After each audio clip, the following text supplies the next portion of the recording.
Welcome to the start of a new vlog. It is May the 14th. Yes, May the 14th, and I am taking a 4-day weekend.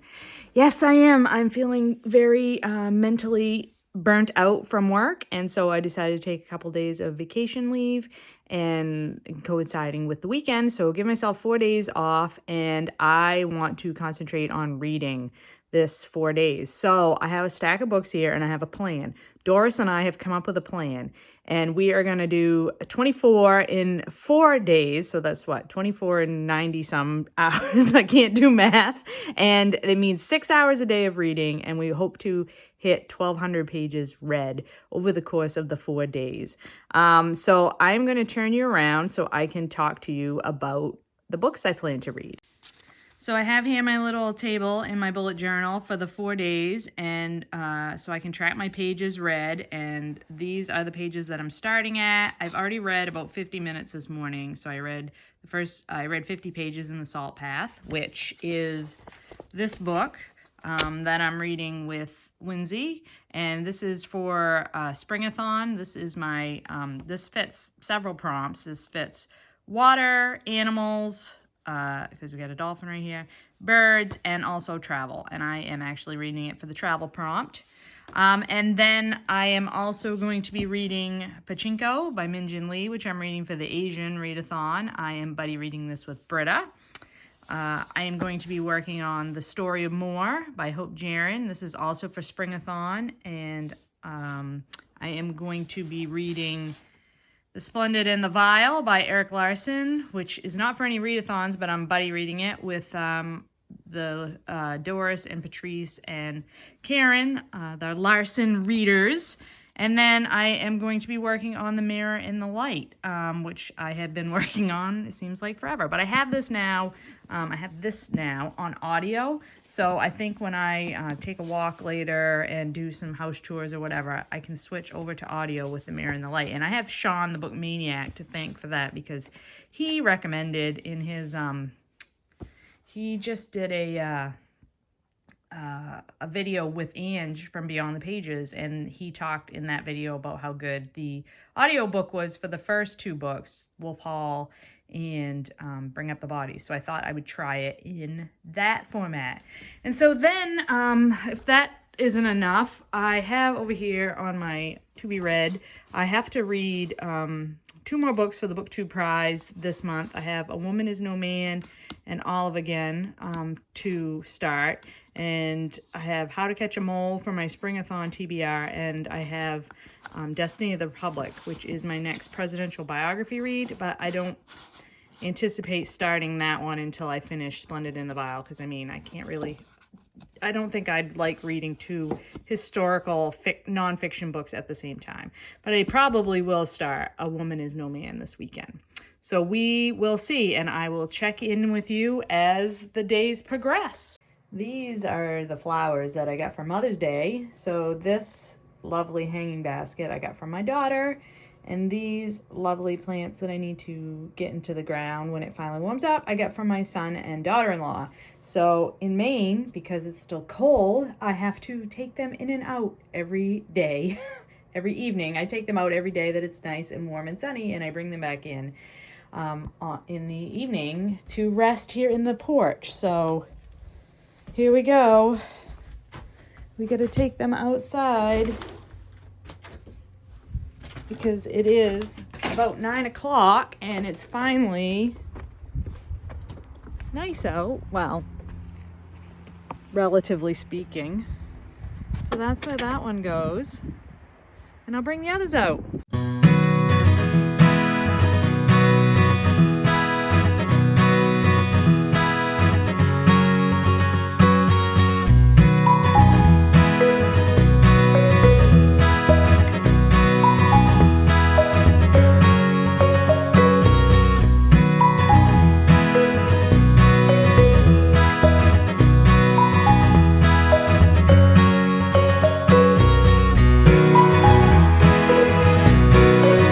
Feeling very accomplished, friends, because I read this whole book today.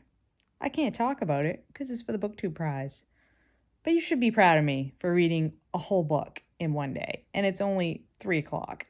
So far, my plan to stay at home and read all day is going very, very well. Friday morning, and I just want to give a quick update on where I am with my reading. So I read for about 7 hours yesterday, which was awesome. I haven't done that much reading in one day in a long time. And this is my page count, 607 total pages. And I read an entire book. I read A Woman Is No Man, as I said before. And I read a little bit in all of my books that I have on the go. So I feel very accomplished about yesterday, but I'm not sure that today is going to be quite so productive because there's a lot that I have to do today. I can't just sit around and read all day. But I will check in as the day progresses.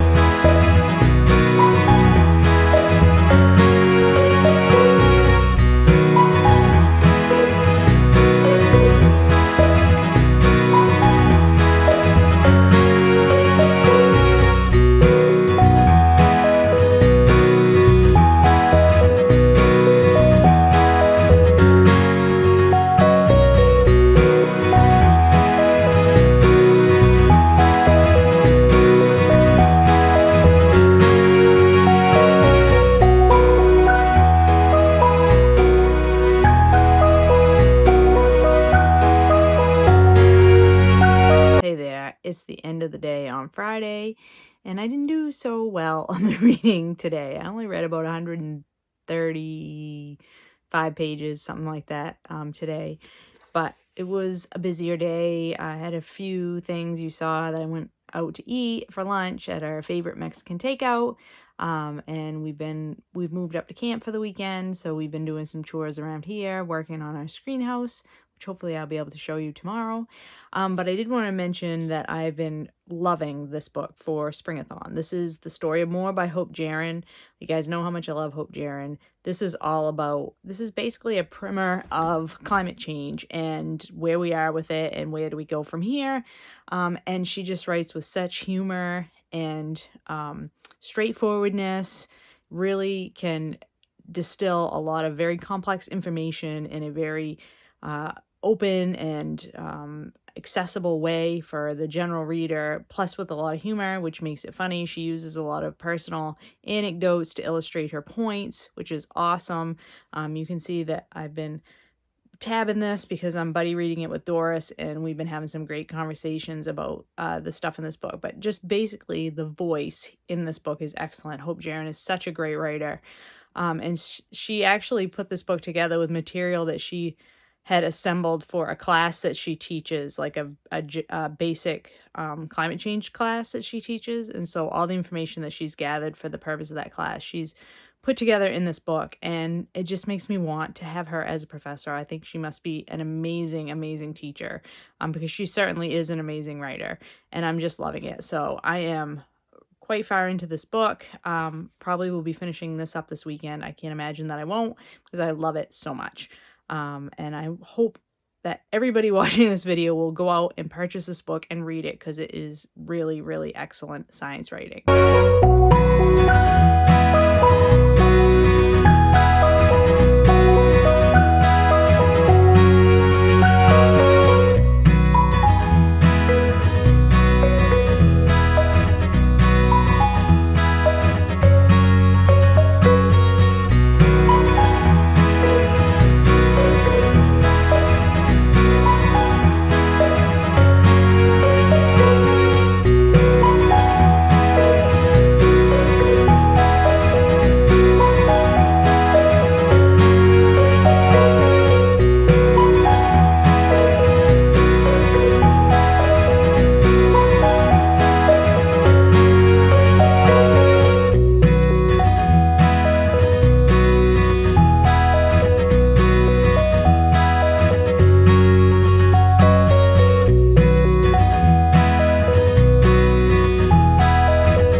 Hi.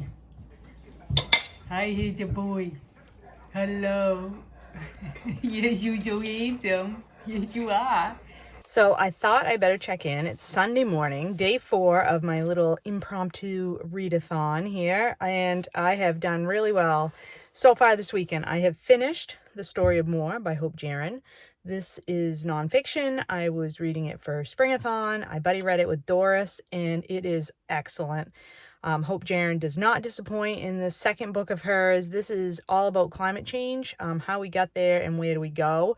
Basically, it's an overview, and she addresses lots of different topics from our food system to our energy, how we use energy, to agriculture, water use, sea level rise, just all the topics that have to do with climate change. But she does so in such a way that's very accessible for every reader. It's written with a lot of humor. She uses a lot of personal anecdotes, which are hysterical. I just love this book. I thought it was amazing. It really resonated with me. The tone that she took, which is very even-handed. It doesn't, it's not preachy.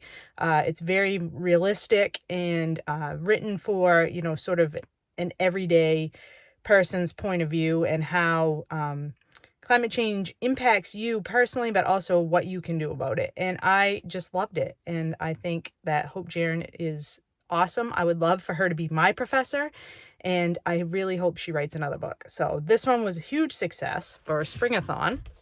And then I also finished The Salt Path by Raynor Winn. This is a memoir of the author's time. She and her husband have lost their home due to a legal issue, and their home was also their place of employment because they took in lodgers. It was sort of like a vacation place to go, but it was also a working farm. And so they lose their home, they lose their jobs, they basically lose everything. Her husband is diagnosed with a terminal illness that's sort of a degenerative disease. And they just decide that they don't know what they're going to do now. They don't have any money. They're really at their wits' end. And so they just decide that they're going to take the summer and hike the Southwest Coastal Path, which is the trail that runs all along the southwest coast of England. And it's about the author's dealing with the loss of everything that she's known, everything that she's worked for, her home and her job, and now her husband that she's going to lose, and how she comes to terms with that, all the while hiking this path that you may think would be not so strenuous, because it just follows along the coast and it goes through a lot of villages and whatnot, but it turns out to be quite arduous in places. And so there's the physical component of hiking this path, but also the mental component of what the author's trying to deal with. I thought it was well done. This isn't the best book of this type that I've ever read, but it's also not the worst. I didn't think it does not get, for me anyway, personally, it does not get too navel-gazy.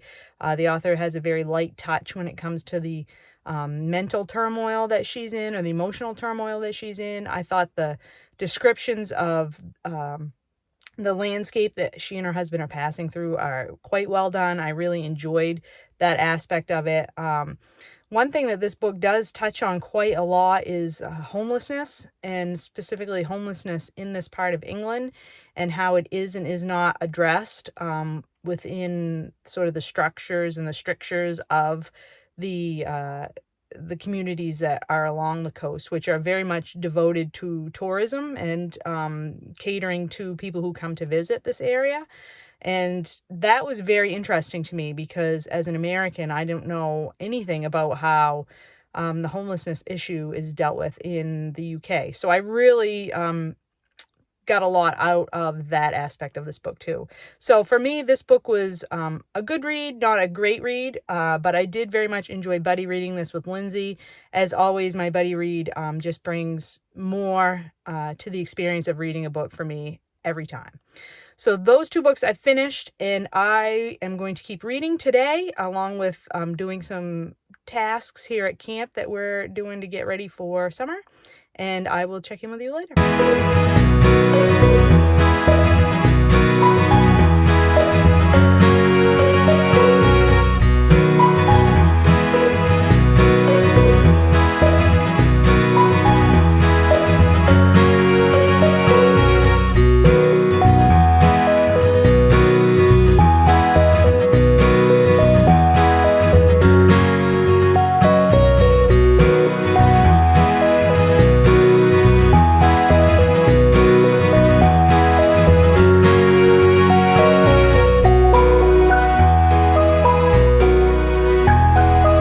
it's Monday and I just want to wrap up this reading vlog, and I will do so by saying that I finished one more book. From my Springathon TBR, this is How to Catch a Mole, Wisdom from a Life Lived in Nature by Marc.